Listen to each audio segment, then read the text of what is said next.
A lot of times when I've been cooking in my pizza oven, I don't even clean it out afterwards because personally you can leave the ash in there. You can just brush it out of the way. It'll go down between the bricks or it'll go to the back and the side.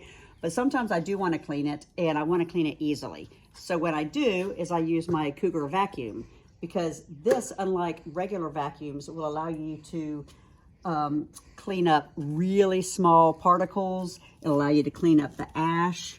And so I'll use this to easily clean up my ash.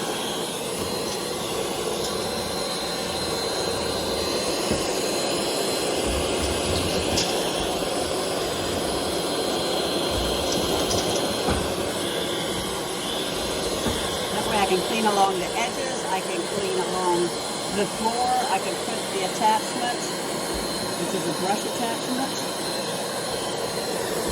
I can easily sweep the floor and get all the ash up.